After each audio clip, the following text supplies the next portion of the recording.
ਦੋਸਤੋ ਤੁਹਾਡੀ ਫਰਮਾਇਸ਼ ਦੇ ਮੁਤਾਬਕ ਮੈਂ ਅੱਜ ਸੱਚਚੱਕ ਦੇ ਵਿੱਚ ਮੌਜੂਦ ਆ, ਜਿਹਦੇ ਵਿੱਚ ਤੁਸੀਂ ਮੈਨੂੰ ਮੈਸੇਜ ਕੀਤੇ ਸੀ ਕਿ ਸੱਚਚੱਕ ਜਾਓ, ਜਾ ਕੇ ਹਾਲਾਤ ਦੇਖੋ ਉੱਥੇ ਦੇ ਤੇ ਮਰੀਮ ਨਵਾਜ਼ ਸ਼ਰੀਫ ਤੱਕ ਆਪਣੀ ਸਾਡੀ ਆਵਾਜ਼ ਪਹੁੰਚਾਓ। ਸੱਚਚੱਕ 'ਚ ਮੌਜੂਦ ਆ। ਸੱਚਚੱਕ ਦੀ ਗਲੀ ਮੁਹੱਲੇ ਸੜਕਾਂ ਇੰਜ ਗਟਰ ਖੁੱਲੇ, ਕੋਈ ਨਿਜ਼ਾਮ ਨਹੀਂ, ਸਭ ਅੱਛੇ ਦੀ ਰਿਪੋਰਟ ਆ। ਇਹ ਤਾਂ ਛੱਤ ਥੱਲੇ ਵੀਡੀਓ ਵੀ ਤੁਸੀਂ ਦੇਖ ਰਹੇ ਆ, ਤੁਹਾਨੂੰ ਦਿਖਾ ਰਹੇ ਆ ਕਿ ਗਾਂਧੀ ਗੰਦਾ ਕੋਈ ਬੱਚਾ ਘਰੋਂ ਵੀ ਨਹੀਂ ਨਿਕਲ ਸਕਦਾ। ਦੋਸਤ ਸੱਚਚੱਕ ਦੇ ਸਾਡੇ ਨਾਲ ਮੌਜੂਦ ਆ, ਇਹਨਾਂ ਨੂੰ ਪੁੱਛਦੇ ਆ ਇੱਥੇ ਗਲੀਆਂ ਮੁਹੱਲਿਆਂ ਦੇ ਵਿੱਚ ਇੰਨਾ ਕੀ ਨਿਜ਼ਾਮ ਧਰਮ ਬਰਮ ਆ ਕਿ ਚਿੱਕੜ ਹੀ ਚਿੱਕੜ ਆ। ਥੋੜੀ ਜਿਹੀ ਬਾਰਿਸ਼ ਪਈ ਆ ਲੇਕਿਨ ਇੱਥੇ ਇੰਜ ਬਣ ਗਿਆ ਜਿੱਦਾਂ ਦਲਦਲ ਹੁੰਦਾ। ਮੈਂ ਸਾਰੀਆਂ ਗਲੀਆਂ 'ਚੋਂ ਗੁਜ਼ਰਦਾ ਆਇਆ, ਸ਼ਹਿਰੀ ਮੇਰੇ ਨਾਲ ਮੌਜੂਦ ਆ, ਇੱਥੇ ਦੇ ਰਿਹਾਇਸ਼ੀ ਆ।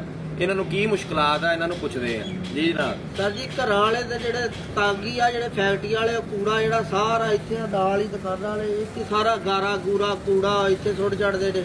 ਸਾਰੀ ਖਲਾਰਾ ਉਹਨਾਂ ਪਾਇਆ, ਅੱਗੇ ਪਿੱਛੇ ਖਲਾਰਾ, ਢੇਰੀ ਦੇ ਕਾਗਜ਼ ਵੀ ਇੱਥੇ ਦੇ, ਖਾਲਾ ਬੰਦ, ਹਰ ਚਾ ਸੇਬ ਜਾਂਦਾ ਜੀ ਪਾਣੀ, ਅੱਗੇ ਜਾਂਦਾ ਜੀ ਘਰਾਂ 'ਚ ਪਾਣੀ ਵੜਿਆ। ਅਸੀਂ ਤੰਗ ਆ, ਸਾਡੇ ਪਹੁੰਚੇ ਨੇ ਲਿਬੜੇ ਹੁੰਦੇ ਹਰ ਟਾਈਮ ਹੀ 24 ਘੰਟੇ ਹਾਲਾਤ ਹੁੰਦੇ ਜਾਂਦੇ। ਕੂੜਾ ਸਾਰਾ ਖਾਲੇ ਦੇ ਵਿੱਚ ਪੈਂਦਾ ਵਾ, ਅੱਗੋਂ ਖਾਲਾ ਬੰਦ ਹੋ ਜਾਂਦਾ, ਗਟਰ ਬੰਦ ਹੋ ਜਾਂਦੇ ਨੇ, ਨਿੱਕੇ ਨਿੱਕੇ ਪੈਪ ਆ ਥੱਲੇ, ਪੈਪ ਲੈਨ ਨਿੱਕੀ ਆ। ਹੋਰਾਂ ਸ਼ਹਿਰ ਵੀ ਇੰਝ ਹੀ ਹੁੰਦਾ। ਸ਼ਹਿਰੀ ਕਹਿਣਾ ਇਹ ਚਾਹੁੰਦੇ ਆ ਕਿ ਜਿਹੜੀਆਂ ਇੱਥੇ ਫੈਕਟਰੀਆਂ ਨਾ ਉਹਨਾਂ ਦਾ ਨਿਜ਼ਾਮ ਕੋਈ ਨਹੀਂ ਅਖਰਾਜ ਦਾ, ਉਹ ਜਾ ਕੇ ਖਾਲਿਆਂ 'ਚ ਨਹੀਂ ਜਾਂਦਾ, ਬਲਕਿ ਇਹਨਾਂ ਦੇ ਘਰਾਂ 'ਚ ਪਾਣੀ ਜਾਂਦਾ ਵਾ। ਜਨਾਬ ਮੁਹਤਰਮਾ ਮਰੀਮ ਨਵਾਜ਼ ਸਾਹਿਬਾ ਦੇ ਉਹਨਾਂ ਦੇ ਅੱਗੇ ਅਪੀਲ ਆ ਕਿ ਸੱਚਚੱਕ ਤੇ ਗੌਰ ਕੀਤਾ ਜਾਵੇ। ਇੱਥੇ ਸਪੋਰਟਸ ਸਟੇਡੀਅਮ ਆ, ਬਹੁਤ ਸੋਹਣਾ ਇਹ ਇਲਾਕਾ ਵਾ, ਲੇਕਿਨ ਇਹਦੀਆਂ ਜਿਹੜੀਆਂ ਸੜਕਾਂ ਗਲੀਆਂ ਵਾ ਉਹ ਸਾਰੀਆਂ ਚਿੱਕੜ ਨਾਲ ਭਰੀਆਂ ਵਾ।